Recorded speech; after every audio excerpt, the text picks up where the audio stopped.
Welcome, everybody, to this week's podcast episode for the Financial Freedom for Physicians podcast. I'm your host, Dr. Christopher Liu. And as you know, we talk about 4 different types of freedom: financial, time, location, and health freedom. And today we have a special guest, Ashton Ferrazzo. He's going to talk to us all about growing and scaling your company and your business. And he's an expert in the fitness equipment, buying and selling of equipment. The principles we discuss here, you can apply to any aspect. So I'll let him introduce himself. So Ashton, welcome. Yeah, thank you very much, Chris. I appreciate it. Yeah. I know, I really love entrepreneurs because there's so many lessons, and they're kind of core principles, and you can apply them to anything. You can apply them to the technology, software, product, service. So tell us how you got started, what your company is about, and we'll get into the meat of the show. Yeah. So we started this business as a side hobby. It was me and my wife, and we were locked down during the pandemic, as a lot of other people were. Right about March of 2020, we were looking at getting a home gym together because all of the gyms that we wanted to get gym memberships at were closed. And so we bought our first, it's called a squat rack. So it's basically a 4-post rack with some safety rods to keep you from killing lifting or lift. And it was lime green. I'll never forget it. It was a Titan T3 rack, and it was glorious. And I think I sold that for almost double what I had paid for it when I was looking to then upgrade to another rack, because I liked the rack, but it just didn't feel sturdy enough to me. And right about the time everything in the gym equipment and fitness equipment space was exploding, so I went right back around to sell it, not even a few weeks later, and it had doubled in value. So at that point, I figured maybe there's a market for this stuff, even if it's temporary. And so I started flipping items, refurbishing stuff and flipping, finding bulk lots of things to sell. And I had fun with that for a few months. And then at some point, I realized I've got recurring customers now, people that, it was, shed in our backyard kind of situation. And there was a lot of people showing up at the house. And at that point, I looked at my wife and I went, maybe this could become something bigger. And right about that exact same time, providentially, our business was, the company I was working for was offering us a package to leave the company, basically.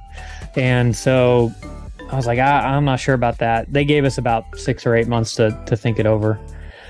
And so I talked to my wife about that. We're like, my wife was and has been from the get-go just full bore, let's do it, quit your job now. How about yesterday? How about the day before that? Because I was miserable.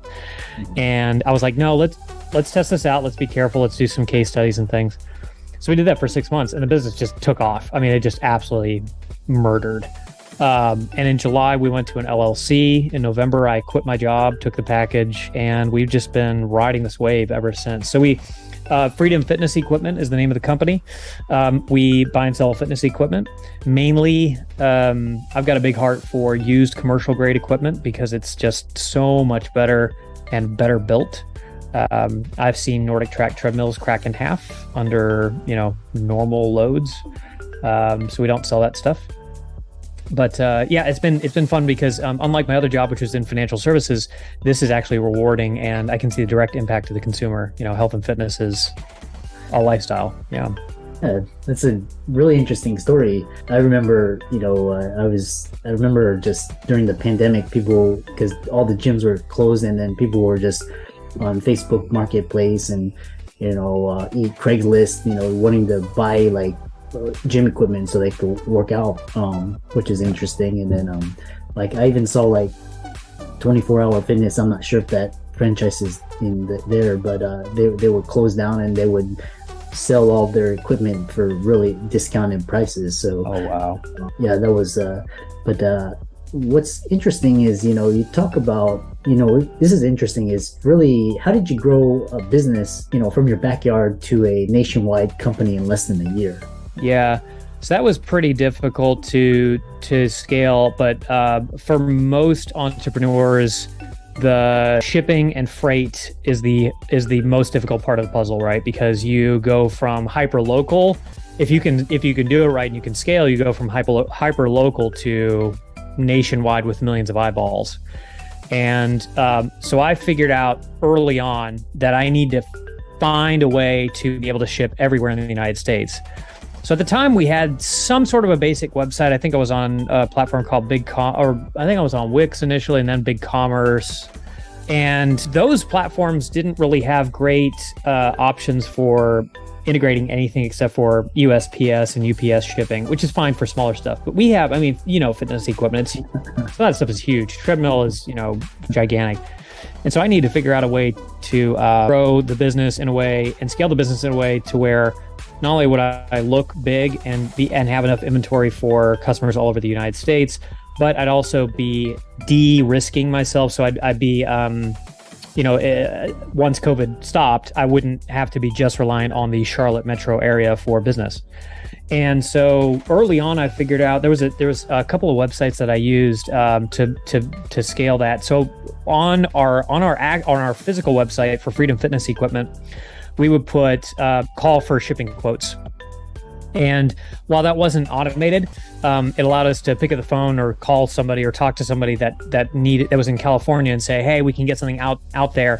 And what we used were two sites, uship.com and shiply.com. And they're basically shipper aggregators, people that got trucks, trailers, box trucks all over the US, tractor trailers, and they just make routes and they'll add your item to their route, usually at a greatly discounted cost to you. And they'll drive it out to California if you want for the right price. So that's how we did most of our business early on before we had automated a lot of that shipping, and how we got nationwide pretty quickly, because within the first, I'd say 6 months, I figured out there's these websites that aggregate rates. We can ship out to, heck, if I wanted to go to, I could even ship out to Canada if I wanted to. They had that capability. But we kept it within the lower 48. So I got business that most people weren't getting, particularly on eBay, from like California, Arizona, Texas, Florida, New York, New Jersey, instead of just this local stuff. So our sales got even better after that, because you couldn't find, if you thought my area was locked down hard, talk about New York and California, my goodness, it was a whole nother ballgame. And those guys were dying for good fitness equipment. So that's how we were able to scale early on, just in a very small way. I've always wanted to be a national brand and a nationally recognized brand. And now we get calls regularly from, I just was talking to a couple of guys from Tennessee. We've outfitted a gym in, where was it? East Ridge. We've got guys regularly calling us from Florida, New York, Maryland, Texas. And I had a few connections as of a few months ago that were still ordering from us in California. So now it's more automated, but in the first year, I was able to figure that out. And it's not easy.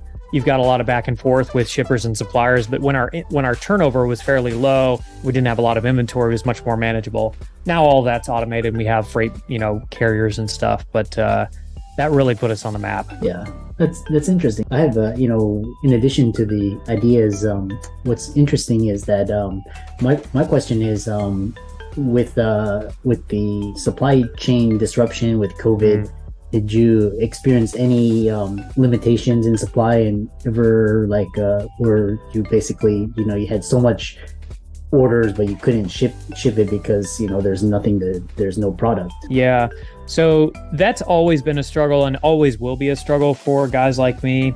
Particularly during the pandemic, inventory was insanely low, so you had to be really on top. For a reseller, you had to really be on top of finding good deals. So if you saw something on Facebook Marketplace or Craigslist, or you got a call from somebody, you better be offering them top dollar, and you better go picking everything up that day. Normally, the guys that did that could be extremely successful. Also, if you were willing to sacrifice a little bit of margin, you were good to go.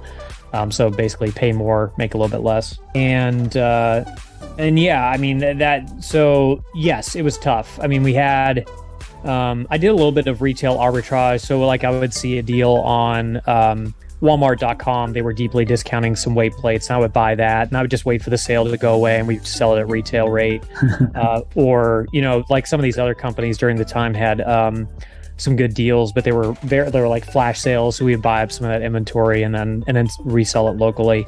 But now we actually have like legitimate wholesale, relationships with suppliers at really good rates where we don't need to buy, at 10% off retail and sell it for 10% margin. We can actually give people really good rates. And our inventory, we really don't have a problem with that now. But early on, it was definitely tough because if you weren't on it, and we weren't big, that was the other thing too. A lot of these big suppliers, like we've got several folks here locally who do the same thing I do, but at a totally different scale. So they've got the money to throw at an entire life fitness gym that's closing down. Whereas I'm a guy with a shed or like 2,000 square feet of warehouse space. I could not possibly fit all of that in there if I wanted to. It would fall over on me. So that was a little bit limiting for us early on was, do I have enough space for this? Because there were plenty of opportunities with gyms closing, but they were also getting snapped up by some of the bigger guys who had the funds to throw at it. And prices were still high, even for, resellers buying stuff. So it was challenging.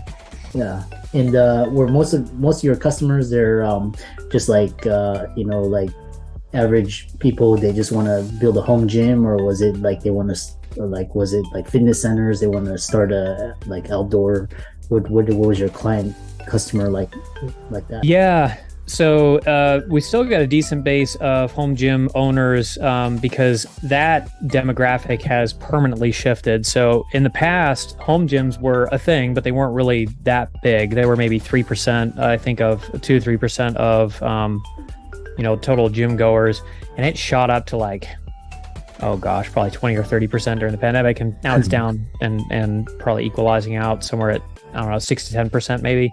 Yeah. But yeah, that number has permanently increased. For anybody listening, if you thought, home gyms weren't a thing, I mean, they're definitely a thing now, and more popular than ever. Rev Fitness, Titan, Rogue, Life Fitness, Precor, Hammer Strength, they all even these commercial brands came out with home gym lines almost overnight. PRX exploded, all these wall mount racks because you couldn't find space.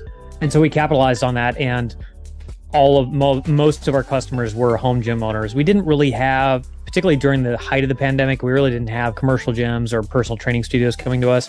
We did have a couple people. One lady was really clever about how she did this. We did have a couple of personal trainers come in and buy stuff from us. There was one lady who, I'll never forget it. She bought a set of mobile like squat stands, a bar, and some plates, and she literally went to the park. Her clients would meet her at the park, and she would do workouts in the parking lot. It was amazing. So she was her own mobile exercise program. Nice. And it wasn't just resistance bands, which was really cool. So a lot of that innovation popped up during the pandemic, and so we serviced home gym owners, some personal trainers who were still doing one-on-ones. But really not much of the commercial gym space because that was just getting destroyed, and people were running out of business for that. Yeah, it's very interesting to see the types of creativity and what people came up with, to cope with the restrictions and the lockdowns, and some of these business models will be the future Airbnbs or Ubers down the line. So that's going to be really interesting. Yeah. You also talked about, what I found interesting was you figured out a way to automate the whole the shipping process, like the quotes and all of that. Tell us, you don't have to give us detail, but just kind of general, what did that entail? That's yeah. So the automation is really easy, actually. So because we're on a e-commerce platform that has a lot of apps that you can plug in, there's other platforms that do this, Shopify, WooCommerce. They all have plugins that you can you essentially download to your shop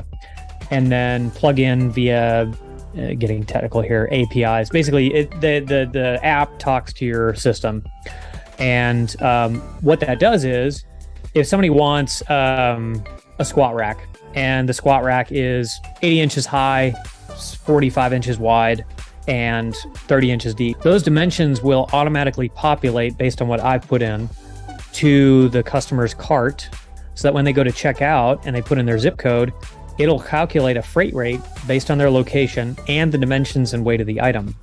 and I don't have to do anything once I plugged in those dimensions to the system and just automatically calculate. So it makes the customer's life easier because they can add whatever they want to the cart and see a bulk rate. And it makes my life easier because I don't have to continuously quote out custom every single time. And, it's hard with, if you get, a truckload full of stuff that somebody wants, obviously that's going to be custom because I'm not going to charge somebody $25,000 for freight as if it was being purchased piece by piece. But I found for the most part that those rates are pretty good. And even though it might take a little bit longer for some providers to reach people, because we try to keep the rates as low as possible, but sometimes that means sacrificing time of delivery. We found that the providers are actually really good for us, and people are generally pretty happy. Had a few exceptions like around the holidays where it got crazy, but the automation for us has been very simple. You just plug into the system and it spits out a rate at checkout, which is really nice. Nice. That's interesting. What do you based on this, what do you see the quote next big thing in the world of fitness and fitness equipment? Yeah. So there's a lot of talk now about connected gyms and technology integrating with fitness equipment.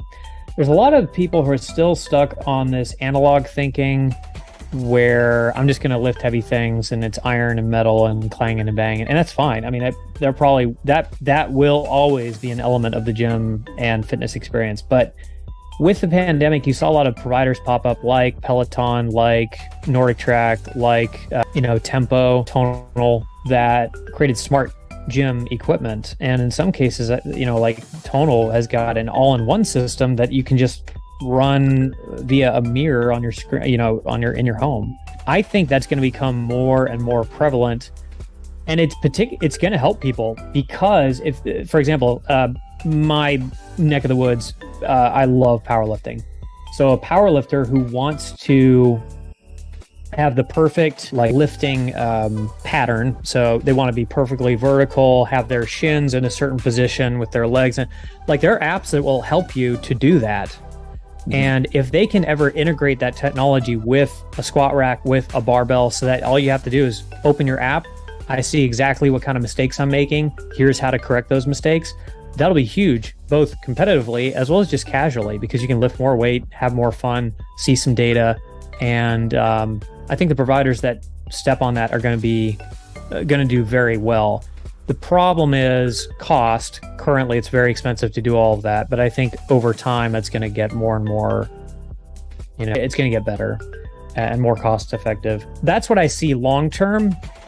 Short term, I've got some predictions, which I've put out on YouTube about, where I think the fitness market is going. I think it's going to get a lot tougher with the recession next year in the next 6 to 12 months to find used gym equipment, to find reasonably priced gym equipment, both new and used. And I think the used market is going to get destroyed with demand.